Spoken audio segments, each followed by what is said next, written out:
Здравейте, приятели, и добре дошли в No Limit Travels. Вече сме в лобито на казиното Окада в Манила, където ще се проведат APPT сериите, организирани от PokerStars. Сега вече е започнал ден 1B на APPT Open Flight B. 20 милиона PHP гарантирам, така че смятам да започна да го играя сега.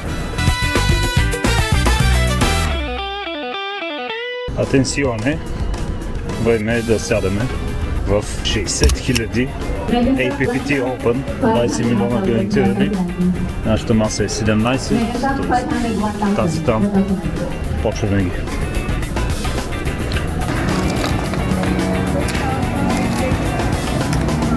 Айде, дай го това слове.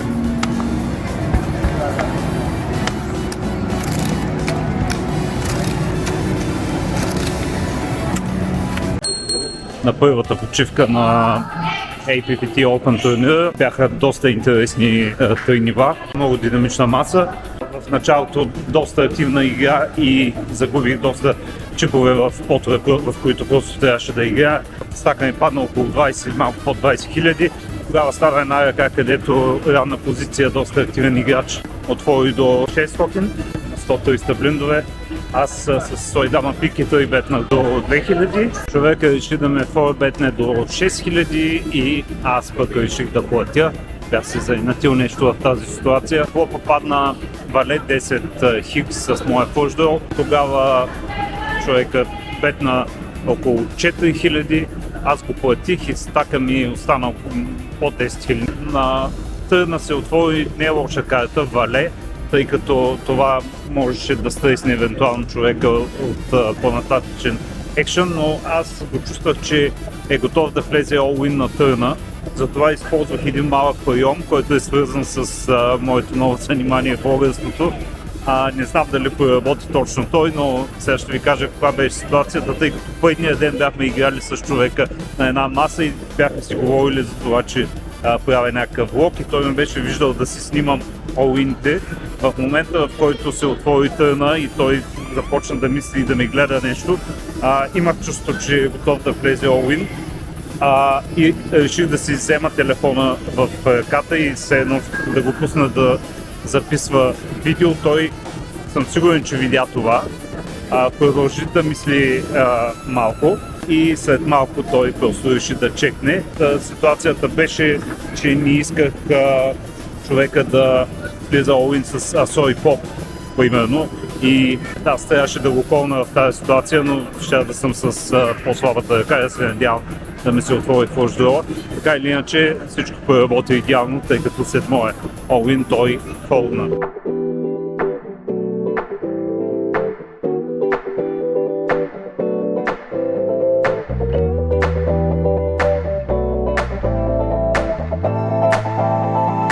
Ето и една супер неочаквана среща тук в Манила. Данчо, кажи здрасти на, на българските зрители.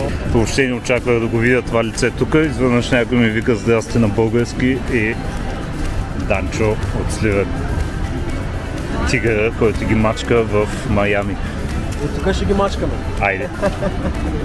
Приятели, преди малко на почивката на турнира, организаторите ни изненадаха с едно представление. Гледайте го и вижте за какво става дума в Азия. В смисъл, че не знам дали от видеото ще се усети атмосферата, която тези артисти създадаха в залата, но това приятно се вижда на покрия турнир.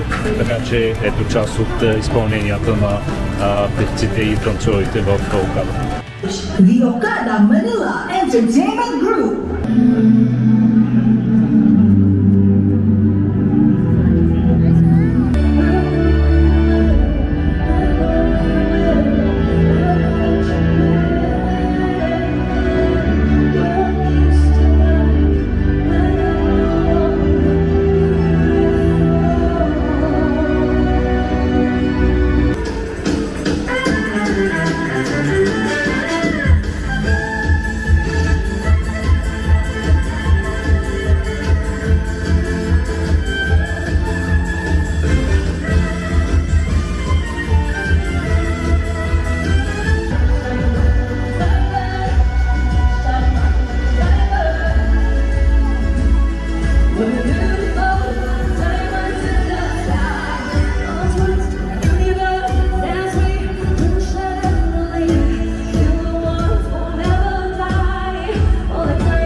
Точно на Stone Cold Bubble сме на турнира от днес, APPT Open. Стака ни е около 85 000, сега започва 2000-5000 блиндове. Сега ще изтеглим за коя Данчо ще изтегли коя маса ще бъйкват. Това е добре, че не бъйкнаха нашата маса, въпреки че е доста тегава, но тък му минаха блиндовете през нас и не искат да я бъйкват. И така си пожелаем успех на балона. Гъла, гъла, гъла. Позакучи се балончето тук на този турнир. Вече 10-та ръка се играе на Stone Cold Bubble. Имаше шанс един човек да отпадне. Ето е ръката, беше с... поповите бяха по-големия ефективен стак. Т.е. поповите бяха по-големия стак, а Соидана беше по-късия, но на търна дойде Асо и човека се отвои и сега играем доста дълъг балон вече. Окей, тук имаме all-in на момчето от Китай до мен. 泡沫大了，泡沫大了，泡沫大了。这个锤子，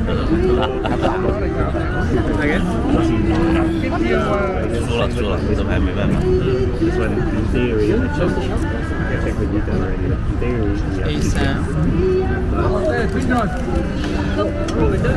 Okay.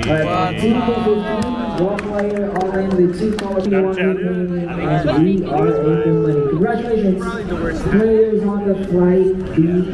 You are now in the money. Супер. Втори турнир, второ кешване. Манила е нашето място. Ето за това сладуя, че ще се борим утре. Купата е наша.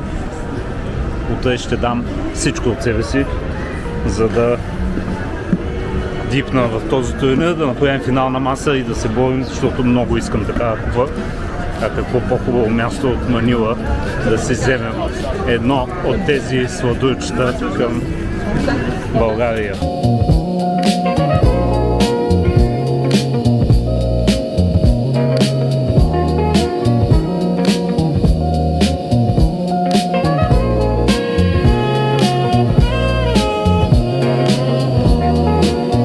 Така, това зад мен е ресторанта Manam, който е доста популярна верига тук в Филипините.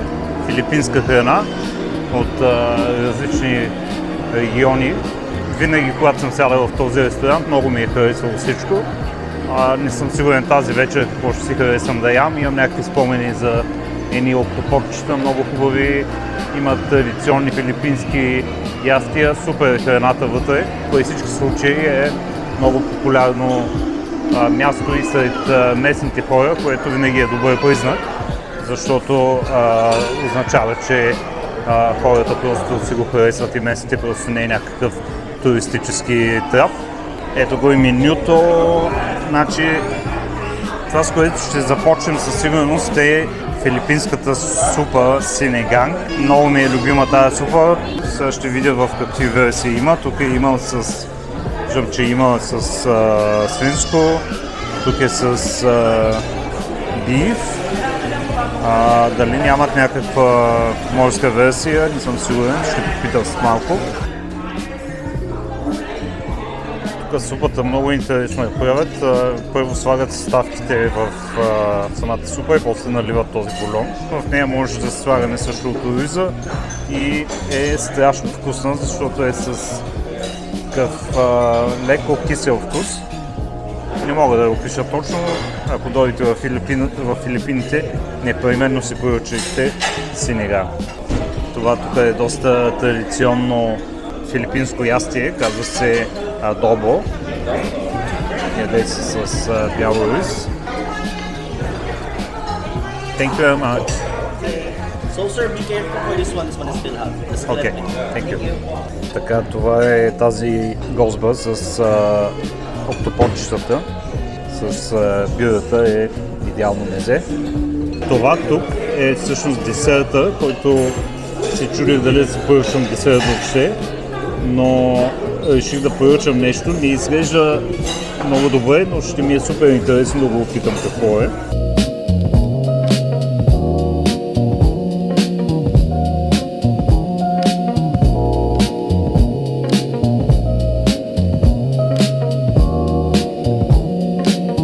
Здравейте, приятели, от ден 2 на APPT Open турнир в казино Окада в Манила. Преди малко, преди половин час започна ден 2.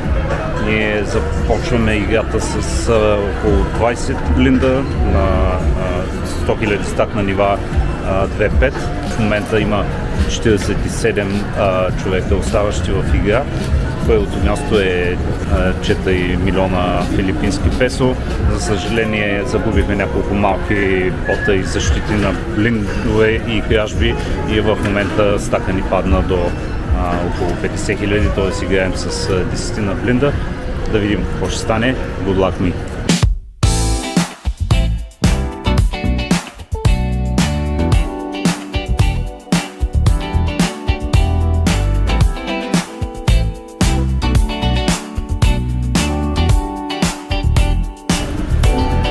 Отпаднахме от турнира, 42-о място, разочарование, разбира се, но все пак добър старт на турнирните серии в Манила.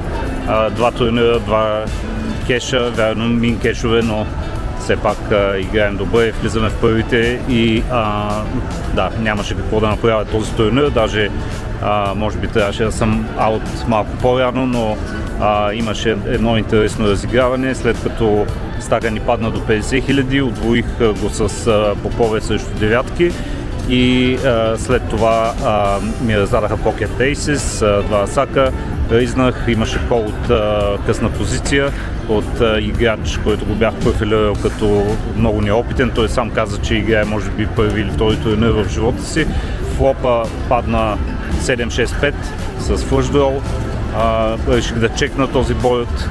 Чек, той заложи 12 000 в 36 на блидове 5000, аз съм кол. На търн десятка той залага 28 000, аз съм кол и оставам с около 75 000 behind. И ривъра падна дама, не влезе в лъждрола, аз чекнах отново и той влезе all in. С двата асака тук реших, че срещу този профил играч много рядко блъфира на този борд, който падат първо ниски карти, после по-висока и по-висока. Обикновено, за да влезе човека all-in, трябва да е поне с два чифта плюс и затова реших да фолдна, като разбира се го прикотках да си покажа ръката. Той показа Pocket 5, т.е. имал е сет на флопа и там се спасих. И в ръката, в която паднах, имаше Open, аз бутнах около 70 няколко хиляди чипа с асо и дама, т.е. не ги бутнах точно, а изнах, като си оставих два блинда отзад, човек холна само и после на флопа се стакнахме, той показа асо и поп и така отпаднах. Днес мисля да почина малко, тъй като много игра ми се събра, вчера играх 14 часа и днес искам малко да отида да поспа още малко, ще отида на някой хубав ресторант, може би по-късно и така малко релакс трябва, защото наистина доста се изморих в последните дни. Чао за сега от мен и се надявам да се видим от някое интересно място в Манила.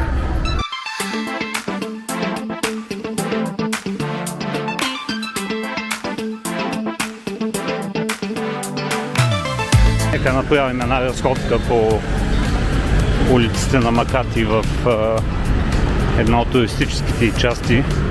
Днес времето не е от най-хубавите, превалява и съответно няма много хора по улиците, но в Манила винаги е оживено, така че даже и да няма чак толкова много хора, никога не е тихо и спокойно.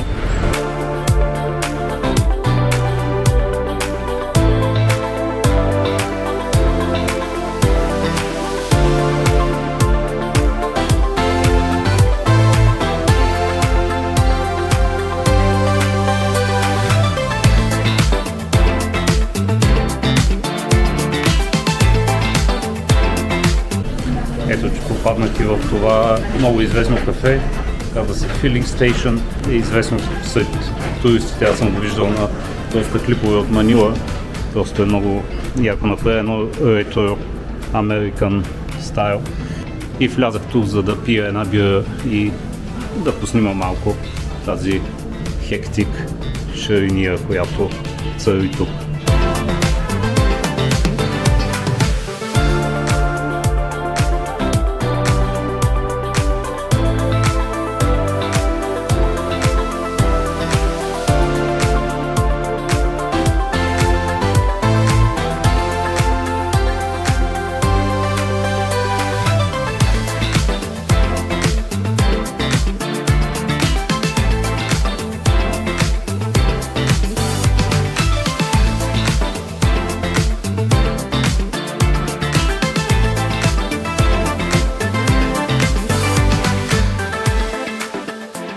И за сега само чувам нещо.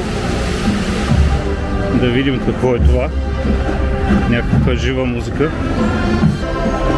Вау, какъв късмет!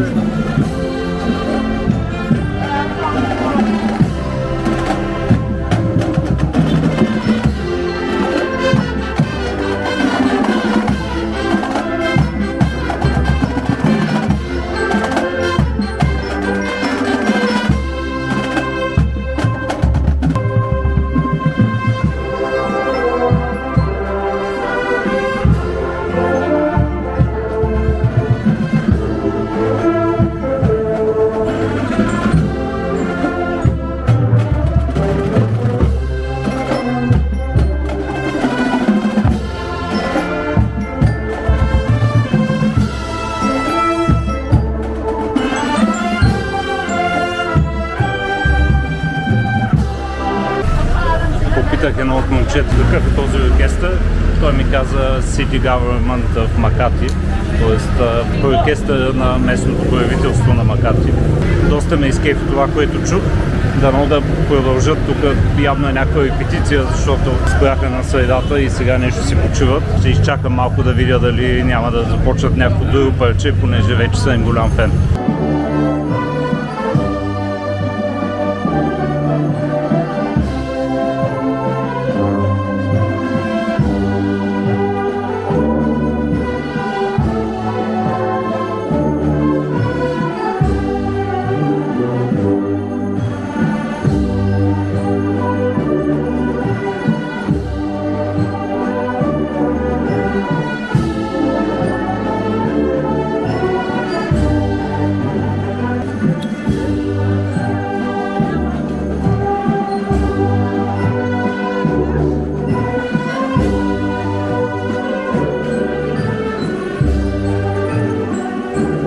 И днес започваме с мейн ивента на тези серии. Тук пише ги шапката ми. Ето ни тук в една друга част на BGC. Тук чувството е съвсем друго от останалата част на града. Манила е един от най-задръстените градове като трафик в света.